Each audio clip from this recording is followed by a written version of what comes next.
I think I'm going insane. It's been 28 days since the 17th of December, and the rain hasn't faltered for a second since then. It keeps falling in sheets, driving down from the heavens like a waterfall. Outside, you feel like you could drown walking. When all this started out, I don't think that anyone thought much of it. I mean, this nightmare was just another winter storm then. It started in kind of an odd place, out in the North Atlantic, across from the Gulf of St. Lawrence. But I'm not sure that meant anything to people who weren't meteorologists or oceanographers. The storm started out expanding very rapidly. I'm not sure if it's still growing or not, since TV hasn't come on for more than 3 weeks, but it sure hasn't moved at all.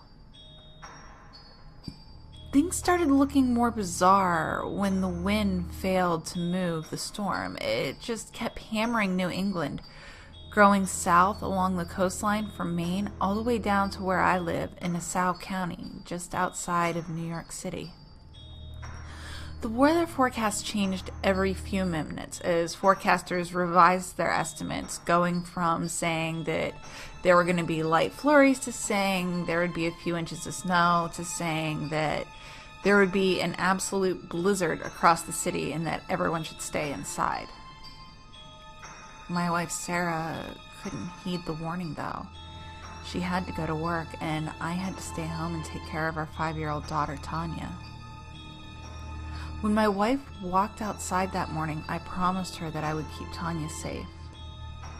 Watching Sarah pull out of the driveway in her Nissan Altima, I had no idea that would be the last time I would ever see her. As the day wore on, the weather took a turn for the worse. It looked like the weather forecasters were right in predicting one of the worst storms New York had seen in over a century. It amazed me when the power stayed on late into the night, but I wasn't complaining. You never know exactly how bad a blackout really is until you have to go through one with a 5-year-old who's still terrified of the dark. Not that I can say I'm not scared of the dark anymore myself. The last time we saw the cheerful, smiling forecasters on the Weather Channel, they were saying that the storm had expanded south into New Jersey, and that we could receive 2 feet of snow during the night. It was about 6:23 p.m., I think. Less than a minute later, the Weather Channel cut off and every program on the television changed to a warning telling everyone to get out of New York City along whatever bridge they could take to avoid Manhattan Island. I tried to reach the company where Sarah worked on my phone, but the lines were down. I didn't really know what was going on, but I decided to listen to the reporters on my TV and get Tanya out of the city. I struggled with the idea that I shouldn't just desert Sarah, who worked in Manhattan. But when I got outside, I realized that I couldn't possibly risk going there. To the south, across the horizon, the dark clouds of night were painted red with flames. The traffic was horrible, but not as bad as you might think. A lot of people were reluctant to leave. They all seemed to be in shock. I drove my Cadillac along the roads through Nassau and Queens, seeing a lot of people standing by the roadside, watching the shadows of flame flickering across the sky, but running into far fewer actually driving along the road. Some of the people were slowly making their way by foot out of the city, and as time went on, the traffic congestion got a bit worse. But amazingly, I was able to get myself and Tanya out of New York before it came so bad that I couldn't drive at all. I still remember looking across the harbor on the road from Queens to the mainland and seeing Manhattan Island burning. I don't think I'll ever forget that. Tanya kept staring at the window, speechless and tired too, I believe. I don't know for certain what time it happened to be, but I think it was past 11. All night, I drove through the countryside, trying to pick up a radio station that could tell me what was going on. There was nothing anywhere, though, except the news of the mandatory evacuation of New York. It seemed a bit odd to me that I had seen very few police officers and no military officials anywhere. Now, looking back, I think they were probably all either elsewhere or dead. The next day, things were worse.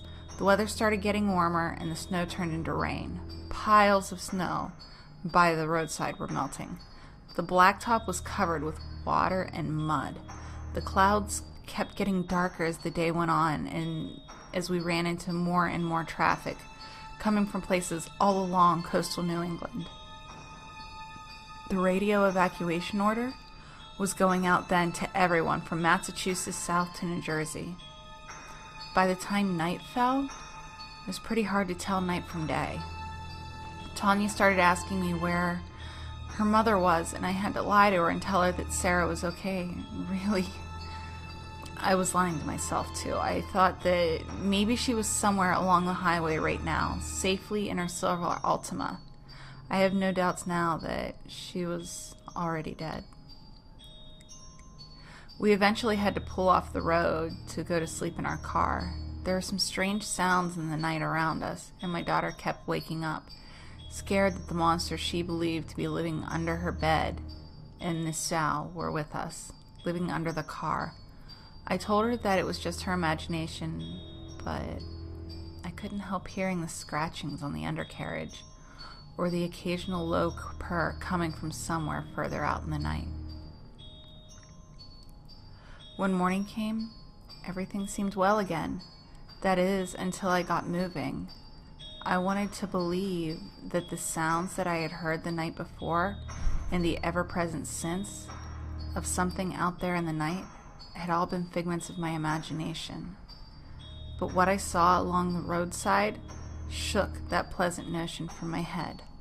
Everywhere, there were cars still sitting on the roadside, their windows broken out and their doors sometimes torn off the hinges.